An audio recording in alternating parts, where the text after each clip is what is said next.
할렐루야, 찾아가는 설교 오해선 목사입니다. 오늘 우리를 찾아오시는 하나님의 말씀은 베드로서 1장 20절, 21절 말씀입니다. 먼저 알 것은 성경의 모든 예언은 사사로이 풀 것이 아니니 예언은 언제든지 사람의 뜻으로 낸 것이 아니요 오직 성령의 감동하심을 받은 사람들이 하나님께 받아 말한 것입니다. 아멘. 하나님의 말씀이었습니다.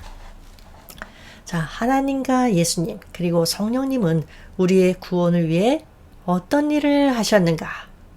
자, 먼저 하나님은 우리를 죄에서 구하기 위해 구원 계획을 세우셨습니다. 그리고 예수님은 하나님의 구원 계획을 실행하기 위해 십자가를 지셨죠. 그렇다면 성령님은 무엇을 하시는가? 그 옛날 2000년 전에 일어난 십자가 사건을 우리가 믿을 수 있도록 믿음을 주시는 분이세요.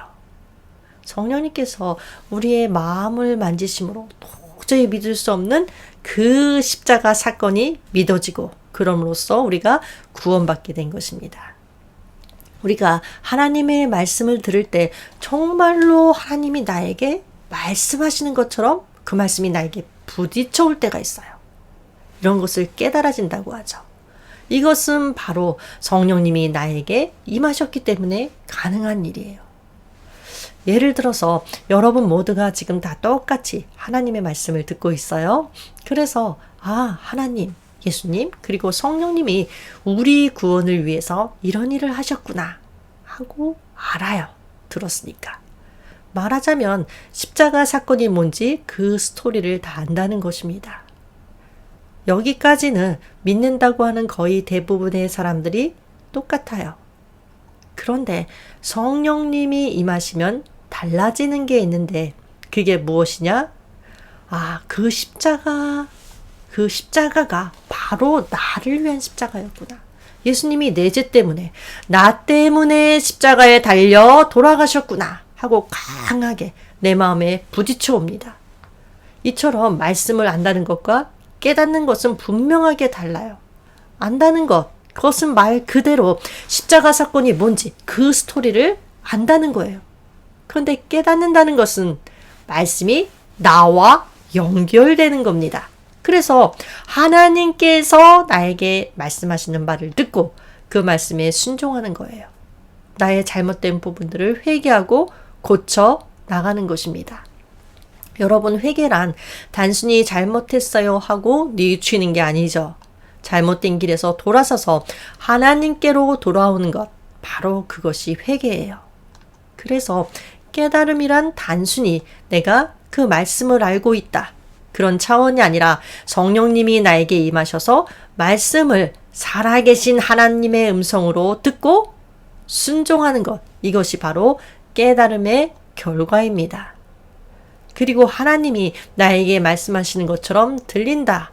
살아계신 하나님의 음성으로 내가 듣는다. 이런 것들을 뭐라고 하느냐? 성령의 감동이 있다라고 말해요. 우리가 하나님의 말씀이라고 믿는 성경은 성령의 감동을 받은 사람들이 쓴 책이에요. 성령님께서는 성경 저자들의 그 마음속에 진리를 불어 넣어주셨어요. 감동을 주셨다는 거예요. 그러니까 오늘 본문인 베드로가 어느 날 갑자기 책상에 앉아서 자신의 의지와 자신의 생각으로 이 베드로 후서를 쓴 게 아닙니다. 하나님께서 베드로에게 성령의 감동, 즉 성령의 이끌림을 주셔서 하나님이 원하시는 내용을 쓰게 하신 거예요. 그래서 성경의 원저자는 누구냐? 하나님이라고 합니다. 그럼 오늘 본문인 베드로서 1장 21절 다시 한번 읽어볼게요. 예언은 언제든지 사람의 뜻으로 낸 것이 아니요 오직 성령의 감동하심을 받은 사람들이 하나님께 받아 말한 것입니다.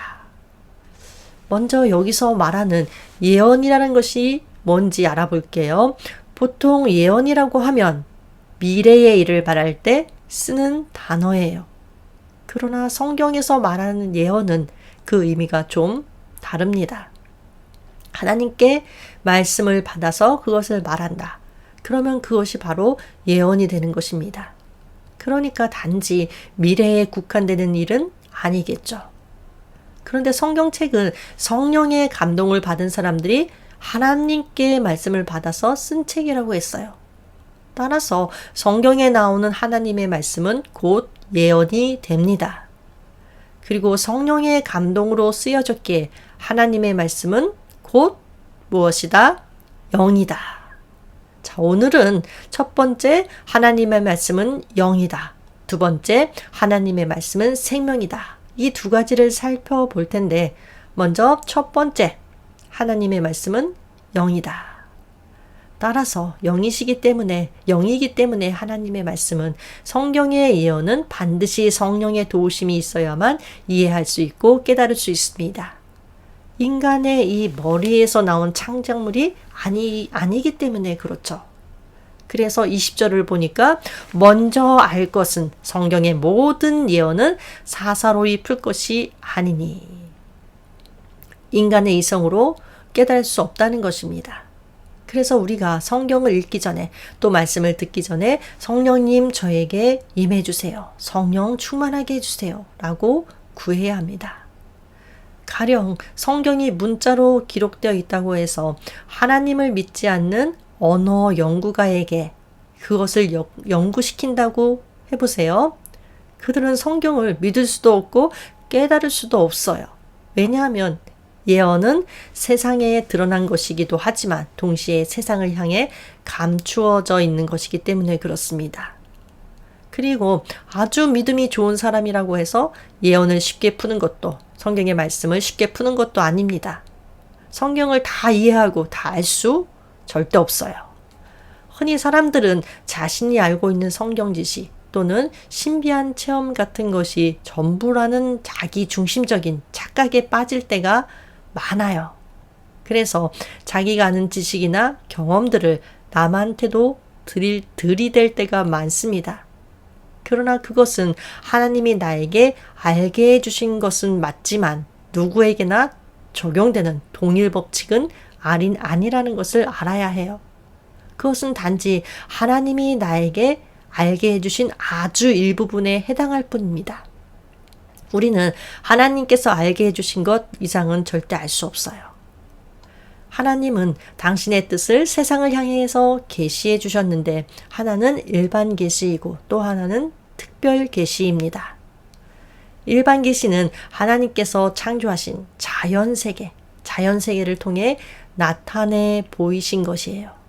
이것은 믿는 자뿐만이 아니라 불신자들도 자연을 통해서 하나님의 섭리를 느낄 수 있도록 하신 것입니다. 반면에 특별 계시는 하나님께서 구원 사역을 이루기 위해 당신의 백성들을 선택하시고 그들에게만 허락하신 계시예요. 여기에는 성경과 거기에 기록되어 있는 예언이 포함됩니다. 그래서 특별 계시를 가리켜서 불신자에게는 닫혀 있지만 믿는 자에게는 열려 있는 계시라고도 말합니다. 하지만 여러분, 특별 계시라고 해서 믿는 자에게 모든 것이 열려 있는 것은 아니에요. 특히 성경에 기록되어 있는 예언의 말씀들은 우리에게 100% 해석 가능한 말씀으로 다가올 수 없어요. 그래서 예언의 말씀을 대할 때 성경에 나와 있듯이 먼저 알 것은 성경의 모든 예언은 사사로이 풀 것이 아니니. 자, 성경의 말씀은 인간의 창작물이 아닌 성령의 감동으로, 즉 신적인 기원을 갖고 있다는 것을 유념해야 합니다. 동시에 인간이 갖는 한계성도 인식해야 합니다. 물론 이 말은 성경에 나와 있는 말씀에 대한 연구를 포기하자는 의미가 아니겠죠. 지금도 우리 가운데 역사하시는 성령님의 도우심 가운데 우리 이해력의 그 폭이 넓어지고 또한 지혜를 얻어서 말씀들의 깊은 의미들을 연구하고 깨달을 수 있도록 해야 합니다. 하나님의 말씀은 영이다. 부디 이 사실을 명심하시고 하나님의 말씀을 대할 때마다 성령의 도우심을 구하시기 바랍니다. 두 번째, 하나님의 말씀은 생명이다. 디모데 후서를 보면 성경은 하나님의 감동으로 쓰여졌다고 나와 있어요. 그런데 여러분, 하나님의 감동이란 말 속에는 하나님의 숨결이라는 그 의미가 들어있어요. 성경은 하나님의 숨결이 들어가 있는 책이라는 것입니다. 그럼 여러분, 하나님의 숨결이 들어갔다? 이것은 무엇을 의미할까요? 생명입니다. 하나님께서 흙으로 사람을 지으시고 사람의 코에 하나님의 생기, 즉 하나님의 숨결을 훅 불어 넣으셨더니 어떻게 되었죠? 흙이었던 사람이 생명을 얻었어요. 그러니까 하나님의 숨결이 들어가 있는 성경은 생명의 말씀이라는 겁니다. 영적으로 죽어 있는 사람에게 말씀이 들어가면 영적으로 살아나는 일이 생긴다는 거예요. 자, 요한복음 6장 63절을 보면 이런 말씀이 있죠. 살리는 것은 영이니 육은 무익하니라. 내가 너희에게 이른 말은, 즉 예수님의 말씀은, 주님의 말씀은 영이요 생명이라. 자, 이 구절 속에 하나님의 말씀은 영이요 생명이라는 두 가지가 조합되어 나옵니다. 자, 그렇다면 하나님의 말씀은 생명인데 여러분들 하나님의 말씀을 들을 때 또는 읽을 때 하나님의 숨결이 느껴지시나요? 하나님의 호흡, 하나님의 생명이 나에게 채워지는 것을 느끼십니까? 말씀을 들으면 내 영혼이 맑아지고 살아나는 것을 느끼느냐, 내 마음이 기뻐지느냐 하는 겁니다. 이것은 인간 스스로의 힘으로는 결코 되지 않습니다. 왜냐하면 주의 말씀은 생명이지만 동시에 영이시기 때문에 그렇죠. 그래서 성령님의 도우심이 없으면 성경의 이야기를 다 알고 있다 할지라도 그 말씀이 나에게 생명을 주지는 못합니다. 어떤 깨달음도 주지 못해요. 그냥 내 머리로 아는 지식일 뿐이에요. 그런데 19절 말씀을 볼까요? 중요해요. 우리에게는 더 확실한 예언이 있어 어두운 데를 비추는 등불과 같으니 날이 새어 샛별이 너희 마음에 떠오르기까지 너희가 이것을 주의하는 것이 옳으니라. 자, 우리에게는 더 확실한 예언이 있다. 자, 이 말씀을 한번 생각해 볼게요. 어떤 배경에서 이 말씀이 나왔는가? 베드로는 예수님과 함께 변화산에 올라갔을 때 하나님의 음성을 직접 들은 자였습니다. 하나님의 음성을 듣는 것, 이것이 곧 예언이라고 했죠. 자, 17절 말씀 볼게요. 지극히 큰 영광 중에 이러한 소리가 그에게 나기를 이는, 즉 예수는 내 사랑하는 아들이요 내 기뻐하는 자라. 하나님의 이 음성을 들은 베드로는 18절에서 이렇게 말하죠. 이 소리는 우리가 그와, 즉 예수와 함께 거룩한 산, 다시 말하면 변화산에 있을 때 하늘로부터 난 것을 들은 것이라. 하나님의 음성을 직접 듣는 신비로운 체험을 한 베드로였어요. 그런데 그런 그가 말하기를 우리에게는 더 확실한 예언이 있다. 이게 무엇일까요? 바로 하나님의 말씀인 성경을 말하는 것입니다. 우리가 주의 음성을 직접 듣는 일, 그런 신비한 체험이 참 귀한 일이지만 그러나 이보다 더 확실한 예언은 성경의 말씀이라는 것입니다. 왜입니까? 자, 여러분, 우리의 마음속에 너무나 간절한 소원이 있을 때 그것이 주의 음성으로 들리는 착각을 할 수 있어요. 또한 진짜 주의 음성을 듣는다 할지라도 그것에 내 마음대로 살을 붙이고 해석할 수도 있습니다. 우리는 보배를 담고는 있지만 그러나 질그릇이에요. 고린도후서 4장 7절이죠. 우리가 이 보배를 질그릇에 가졌으니 이는 심히 큰 능력은 하나님께 있고 우리에게 있지 아니함을 알게 하려 함이라. 질그릇과 같은 우리들이기에 베드로는 12절에서 이렇게 권고합니다. 너희가 이것을 알고 이미 있는 진리에 서 있으나 내가 항상 너희에게 생각나게 하려 하노라. 여기서 너희라고 지칭된 사람들은 이미 예수 그리스도를 알고 그 진리의 말씀 위에 서 있는 자들을 가리킵니다. 그런데 사도 베드로가 이들을 향해서 계속해서 진리를 생각하라고 하는 거예요. 강조하는 거예요. 자, 이 말은 무슨 말이냐 하면 아는 것에서 그치지 말고 진리의 말씀 안에 거하라는 것입니다. 거하라. 예수님도 말씀하셨죠? 너희가 내 말에 거하면 참으로 내 제자가 된다. 자, 거하다 라는 말은 일시적이고 충동적인 신앙 고백을 의미하는 것이 아니겠죠. 생활 가운데 계속해서 신뢰하고 의지하는 태도를 말해요. 예수님의 수제자였던 베드로, 이러한 사실을 너무나 잘 알고 있었어요. 왜냐하면 베드로는 자신이 겪었던 경험이 있기 때문이에요. 예수님과 직접 마주 대하고 여러 이적과 말씀을 수없이 보고 들은 베드로였지만 결정적인 순간에 예수님을 3번이나 부인하고 말았어요. 자, 이것은 생활 가운데 계속해서 진리의 말씀 가운데 거하지 못했기 때문입니다. 그래서 믿음의 후진들에게 진리의 말씀을 항상 생각할 것을 권고하고 있습니다. 그렇습니다. 우리는 사도 바울의 말처럼 보배를 질그릇에 가진 자들입니다. 하늘의 보배가 질그릇인 우리에게 놓여지게 된 것, 이것은 전적으로 하나님의 은혜예요. 따라서 질그릇인 우리가 이 보배를 잘 간직하기 위해서는 먼저 우리 자신의 약함을 인식해야 해요.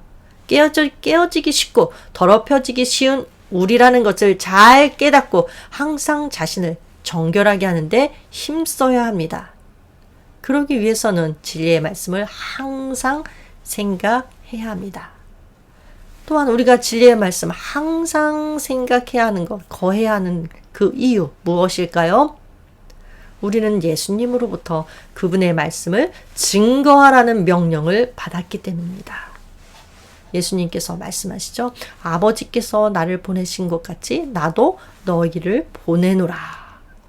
하나님께서는 우리의 어두운 눈을 밝히시고 우리가 나아가야 할 길을 밝히시기 위해 예언의 말씀을 성령의 감동으로 주셨어요.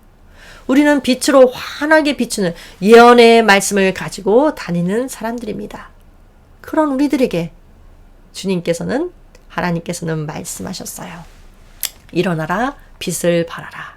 이는 네 빛이 이롭고 여호와의 영광이 내 위에 임하였음이니라. 아멘. 자, 일어나서 빛을 발하는 우리 모두가 되기를 바라면서 기도하겠습니다. 하나님의 말씀이 생명의 말씀으로 저희들에게 임할 수 있도록, 그래서 일어나 빛을 발하라 말씀하신 것과 같이 그 사명을 잘 감당한 인생이 되도록 주님 인도하시고 도와주시옵소서. 예수님의 이름으로 기도합니다. 아멘.